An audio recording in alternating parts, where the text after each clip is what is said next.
Welcome to the Real News Network. I'm Paul Jay. On Sunday night, the Venezuelan presidential elections were a cliffhanger. Nicolas Maduro, the chosen successor by Hugo Chavez, won by the narrowest of margins, around 300,000 votes. He got 50.66% of the vote against 49.1% by his opponent, Enrique Capriles. The election was far closer than anyone expected. 10 days ago, polls were showing Maduro as much as 10 points ahead, and earlier at as much as 20 points ahead. Enrique Capriles has said he will not accept the results without a recount. 3.200 incidencias en el proceso electoral. Yo quiero decir al candidato al gobierno, el derrotado el día de hoy es usted, y se lo digo con toda firmeza. Y tenemos el derecho de exigir que se haga la revisión de este proceso. La revisión detallada frente al país y frente al mundo. Nicolas Maduro gave his victory speech, and here's a few segments from what he said. En otros países, en Estados Unidos, un presidente que no voy a nombrar ganó con el 0.3 y gobernó después 8 años. Y que dijo los candidatos contrincantes, santa palabra. Aquí en nuestra hermana México, un presidente anterior al actual ganó con 0.3% y gobernó 6 años completico. ¿Y qué dijo la izquierda en la oposición allá? Bueno, se respetan los resultados. ¿Cuántos casos hay de eso? Nosotros estamos ganando casi con un 2%, 300.000 votos, en medio de una guerra. Primera vez que no es candidato el gigante. Claro que empieza una nueva etapa en la revolución bolivariana. Tiene que ser la etapa de la eficiencia, de la honestidad absoluta.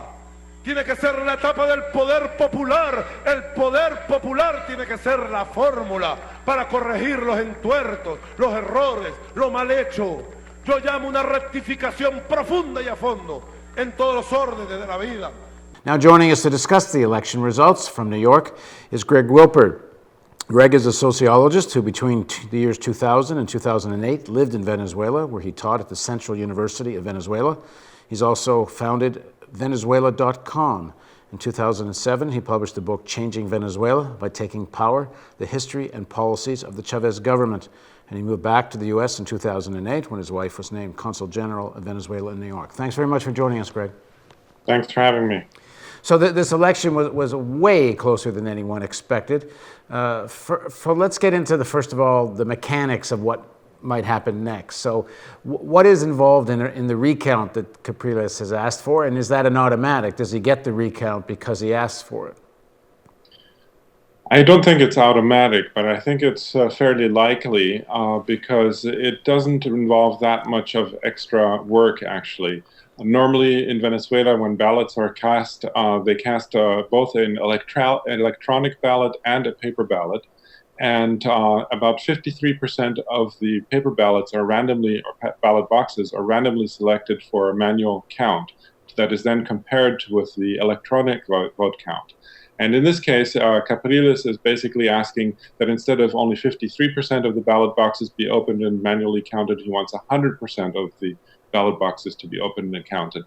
So it's approximately twice as much work as it otherwise would be, and my guess it would take probably another day or two to count those boxes, assuming that all the poll workers stay on their jobs to do that. And so given the closeness of the vote, I suspect that the CNE, that is the National Electoral Council, will probably agree to do that.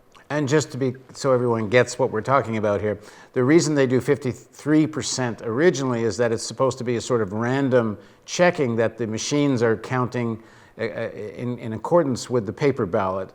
And now that it's this close, he wants 100% of the paper ballots looked at, physically looked at. So assuming the paper ballots bear out the electronic vote, Maduro is now beginning a 6-year term as president. Is that right? Yes, exactly. But given the closeness of the vote, there is the possibility of a recall, is there not, under the Constitution? Is it after 3 years? Am I remembering correctly? There could be a recall vote mounted? Yes, after 3 years, the opposition could collect signatures. That they have to collect 20% signatures from 20% of the electorate for a recall referendum, and they would have to get more votes than Maduro actually got when he got elected, which will be actually tricky given how high the turnout was this time, was 78%, which is a very high. It wasn't quite as high as when Chavez ran for re-election in last October, when it was 81% turnout. But still, it's a historically high result, so it will be rather difficult actually to mount a recall, in my opinion. Now, just in terms of the process, I mean, if in fact it turns out the recount, or I guess it's not really a recount, the extra count of all the ballots, if in fact it does show it was either closer or it calls into question the electronic voting, then what? Well, certainly the Electoral Council acts as a kind of a judge in this case, and they could, in theory, reverse the decision. I find it highly unlikely that such a thing would happen because the Venezuelan electoral process is extremely accurate and audited in every step of the way. It's the odds that there will be a discrepancy between the paper ballots and the electronic ballots is practically zero, in my opinion. Okay, well, let's then assume that's the case. If it isn't, obviously, we're going to be talking about this again.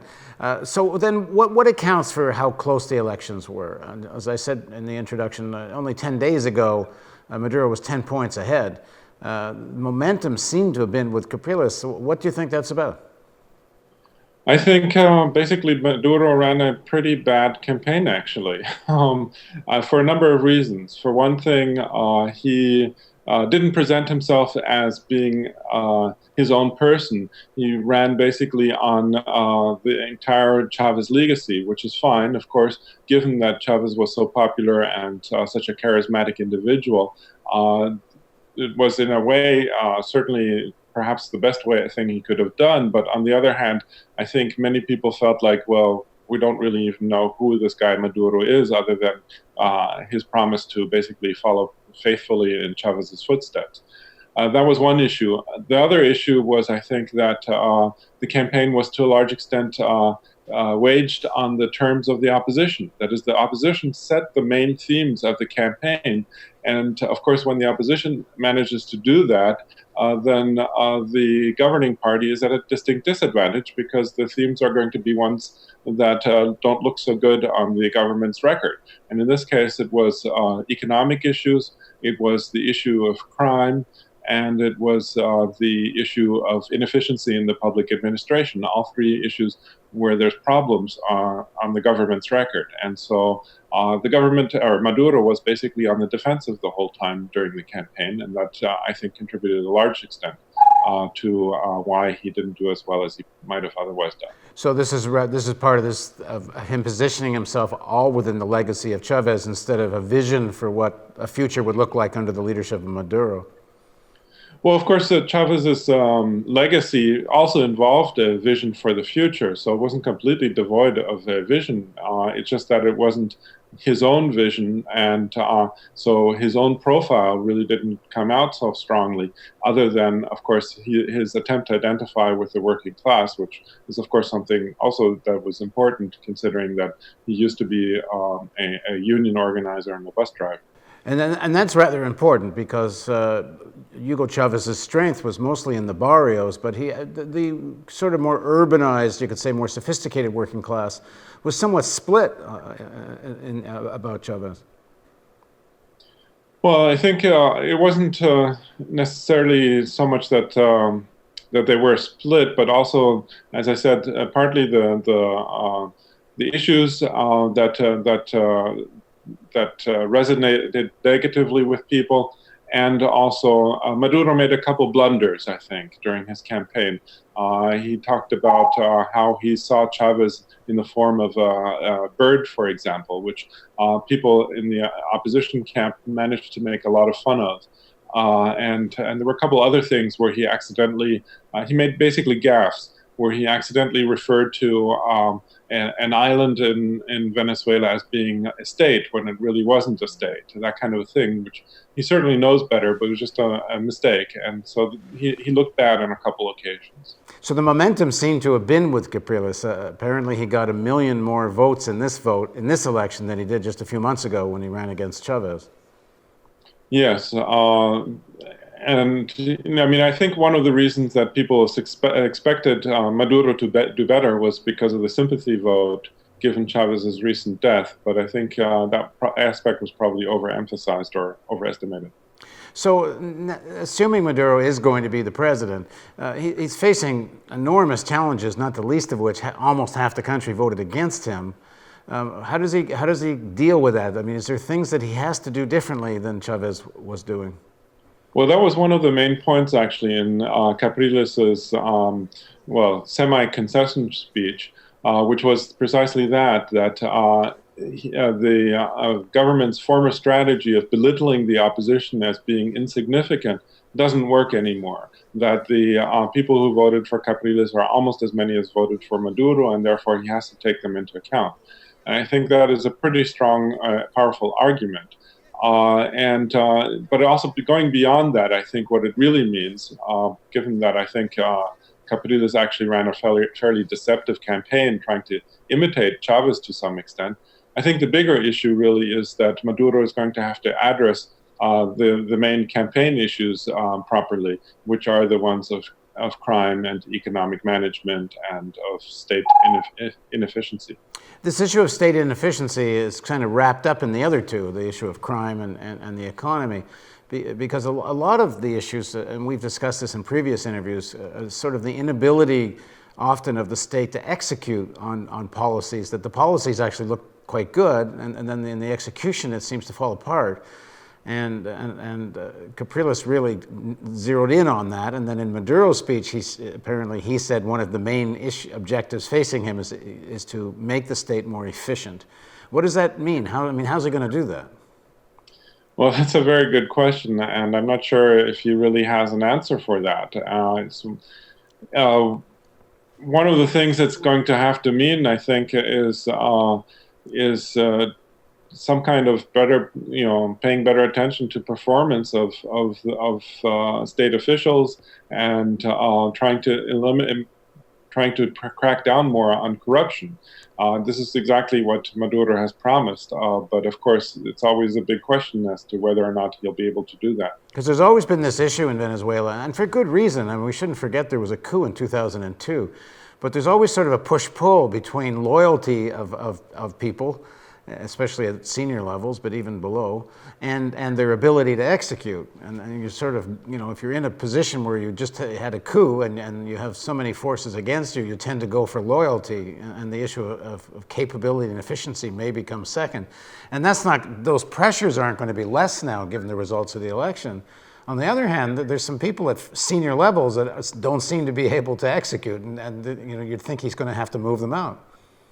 Yes, exactly. I mean, this is a constant problem, actually. It was especially, I think, a problem for Chavez because he placed such a high premium on loyalty. And of course, what you're saying is absolutely correct, that the coup was one of the reasons. But I think it went deeper than that. I mean, Chavez instinctively, also beyond the coup attempt, placed a very high importance on the issue of loyalty over competence often. Although he always seemed to be very aware of the need to balance these two factors out. What I don't know is to what extent Maduro will be able to transcend this dilemma, really. So far, his track record, I think, has been fairly good, actually, in terms of appointing good people to important positions. But of course, he's going to be paying attention to these kinds of issues as well, to the loyalty issue as well. For me, the even bigger question is to what extent is Maduro going to be able to manage the economy, given that I think he isn't as much. The economic issues haven't been in the past his specialty, really. And so that's, to me, the even bigger problem that he's facing. Now, you say Capriles ran a deceptive campaign. Why do you say that?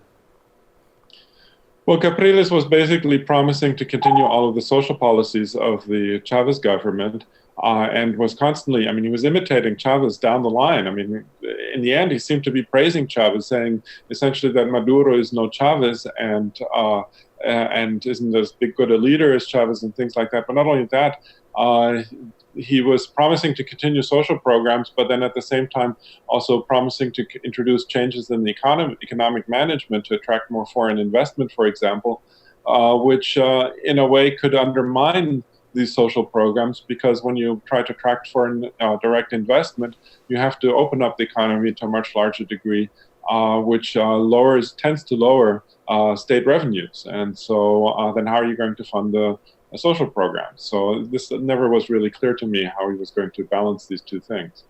Okay, so in the next day or two, we're going to know essentially know the recount or the full count. How long do you think that takes?